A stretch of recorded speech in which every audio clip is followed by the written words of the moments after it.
How to invest your small business loan in 2022. Hi guys, I'm Syama Maher, and if you are fortunate enough to have been able to receive a small business loan, you're probably wondering, where do I invest those resources? How do I think about investing my money? And this is a really common conversation that I tend to have a lot with my clients. As a co-CEO for hire, I end up being really that 360-degree eye to really help my founders understand, where should I be investing my resources, for how long, how do I structure those contracts, and ultimately, what are the KPIs and the goals that we're looking for? Ultimately, I think of myself as a co-CEO, but ultimately as a conductor of an orchestra. Typically, my clients are first-time founders. So when it comes to looking at the allocation of resources, they're usually not having had a lot of experience, right? Taking a look at understanding how to reinvest P&Ls. So today, as I'm thinking about this conversation around how do I take a loan, how do I reinvest in my business, I'm really coming at it from the perspective of, hey, I'm a first-time founder. Maybe I've got a little bit of traction. Maybe I'm just getting started, but what do I do with these resources? And so I really want to just break it down in a super, super simple way. Number one, congratulations. You have a small sum of money. Maybe it's anywhere from $25,000 or $300,000, which is great. There might be a tendency to either want to strangle the money and not spend it on anything, or there are so many things you want to spend it on, you're wondering, where do I start? Obviously, there are very basic kind of business fundamentals that you need to make sure are operating in your company. First and foremost, looking at your production and product cycle is very, very important. If you've ever come from the perspective of having limitations on the frequency that you can order product or your delivery cycles, right? You want to actually take your capital and say, okay, maybe I'm moving from producing goods once a year to maybe I can now produce them a few times a year. Ultimately, what we're finding, even through the lens of sustainable brands, is when it comes to consumers and it comes to building recurring revenue models, you want to have deliveries and drops every few months or so. If you can, every 3 months, certainly every 6 months, but you want to get yourself on a really good merchandising and product cadence. Not just once a year or whenever you have the money to produce it, right? So get yourself on a system.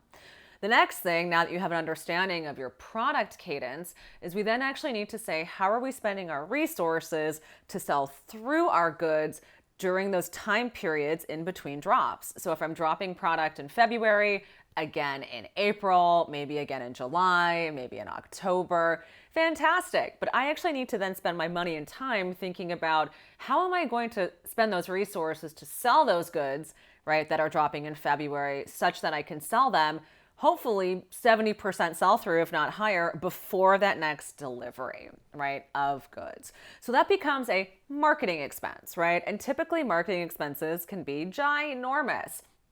In other videos in our sales and marketing bootcamp, I go over all the different ways that you can actually start to think about layering your own marketing cake. But the first thing that we all recognize is you can't just do one thing.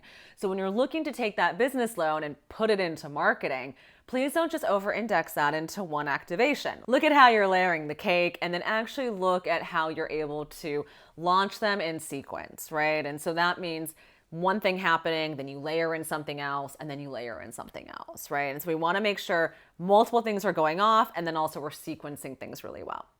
Now, the third thing you're going to want to look at is obviously operations and organizational infrastructure, right? With this product cadence, with this marketing that's now there to help move product, you have to ask yourself, well, how do I actually get the product to the customer? What does the operational side of my business look like? And so there are a number of different areas you can start to look into more seriously. One is obviously your third-party logistics center, your shipping and logistics. Who's shipping out your goods? Who's managing your customer service, right? Those things are very important in terms of staffing up to make sure that your marketing activities actually pay off when someone does buy the product that you're releasing every 3 months, every 6 months, every month. So operations, how are you first investing into the operations to help you get the product to the customer in the best and most efficient way possible?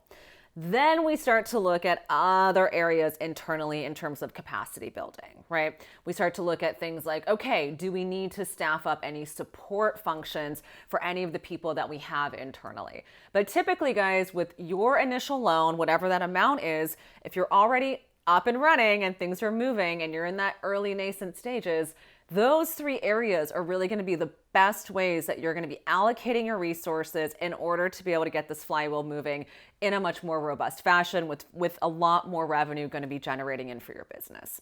If you need help executing a plan like this, if you need help understanding your core competencies, how your team is going to be structured, where you need to reinvest your resources, please send me an email at hello@scalingretail.com. Every year we launch multiple companies. Over the last 10 years, I've spoken to over 1,000 founders. This is really our wheelhouse. Our agency incubates businesses, helps create the white space, and ultimately helps usher the right products into the right consumer marketplace, which is kind of an amazing job and place to be. So send us an email at hello@scalingretail.com when you're ready to be able to take your business to new heights. Talk to you soon. Bye.